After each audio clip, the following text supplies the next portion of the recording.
ನಮಸ್ಕಾರ ಬೆಂಗಳೂರು. ಇದು ಹೊಸ ಸ್ಟೋರಿ, ರಿಯಲ್ ಸ್ಟೋರಿ ಆಗಿರುತ್ತೆ.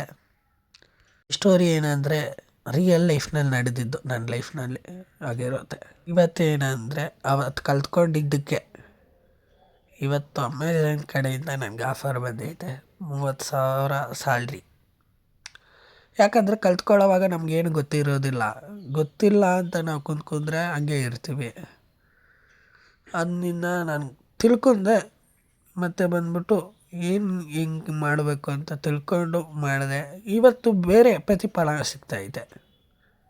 ಅವತ್ತು ಯಾವುದಾದ್ರೂ ಕೆಲಸ ಸ್ಟಾರ್ಟ್ ಮಾಡ್ತಾಯಿದ್ರೆ ಯಾರಾದರೂ ಒಂದು ಮಾತಂದ್ರೆ ಸರಿ ಬಿಡು ಅಂದ್ಕೊಂಡು ನಿಮ್ಮ ಕೆಲಸ ನೀವು ಮಾಡ್ತಾಯಿರ್ರಿ, ಯಾವತ್ತೂ ಒಂದು ದಿವಸ ಪ್ರತಿಫಲ ಬಂದೇ ಬರುತ್ತೆ.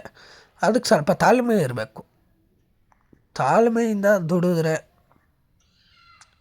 ಮಾಡ್ಬೋದು. ಯಾಕಂದರೆ ಅವ್ರಿಗೆ ಇವ್ರಿಗೆ ನಾವೇನಂತ ಫ್ಯೂವ್ ಮಾಡೋ ಅವಶ್ಯಕತೆ ಇರೋದಿಲ್ಲ. ನಾವೇನಂತ ನಮ್ಗೆ ಗೊತ್ತಿದ್ದರೆ ಸಾಕು, ಲೈಫ್ನಲ್ಲಿ ಏನಾದರೂ ಸಾಧನೆ ಮಾಡ್ಬೋದು. ಮತ್ತು ಬಂದ್ಬಿಟ್ಟು ಈ ವಿಡಿಯೋಸ್ನಲ್ಲಿ ಏನು ಹೇಳ್ತಾ ಇರೋದಂದರೆ, ಯಾರಾದರೂ ಒಂದು ಮಾತು ಏನಾದರೂ ಅಂದರೆ ತಲೆ ಕೆಡಿಸ್ಕೊಬೇಡ್ರಿ. ನಿಮ್ಮ ಕೆಲಸ ನೀವು ಮಾಡ್ತಾಯಿರ್ರಿ, ಒಂದು ದಿವಸ ಬರುತ್ತೆ. ಇನ್ನು ಮಾಡಿರೋ ವಿಡಿಯೋಸು ಏನೇ ಆಗಲಿ, ಸಾಧನೆ ಬರಬೇಕಂದ್ರೆ ಫಸ್ಟು ಅವಮಾನ ಆಗಬೇಕು. ಅವಮಾನ ಆದರೆ ಸನ್ಮಾನ ಮುಂದೆ ನಡೆಯುತ್ತೆ. ಅದಕ್ಕೆ ತಾಳ್ಮೆ ಇರಬೇಕು, ಕಾಯಬೇಕು. ಮತ್ತು ಬಂದ್ಬಿಟ್ಟು ನನಗೇನೆಂದರೆ ಏನು ಗೊತ್ತಿಲ್ಲದೆ ಇತ್ತು. ಆವಾಗ ಒಬ್ಬರು ನಿನಗೆ ವಿಡಿಯೋಸ್ ಮಾಡೋಕ್ಕೆ ಬರುತ್ತಾ, ನೀನೆಲ್ಲ ವಿಡಿಯೋಸ್ ಮಾಡ್ತೀಯ ಅಂದಿದ್ರು.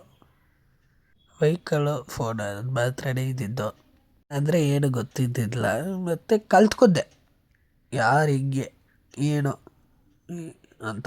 ಮತ್ತು ಆವತ್ತು ನಾನು ಮಾಡೋಕ್ಕೆ ಬರೋದಿಲ್ಲ, ನನಗೆ ಇದು ಯಾಕೆ ಬೇಕು ಅಂದ್ಕೊಂಡಿದ್ರೆ, ಏನು ಗೊತ್ತಿಲ್ಲ ಆದರೂ ಕಲ್ತ್ಕೊಂಡು ಮಾಡಿದ್ದಕ್ಕೆ ಪ್ರತಿಫಲ ಅಮೆಝಾನ್ ಕಡೆಯಿಂದ ಆಫರ್ ಬಂತು ನನಗೆ ಕೆಲಸದ ಬಗ್ಗೆ.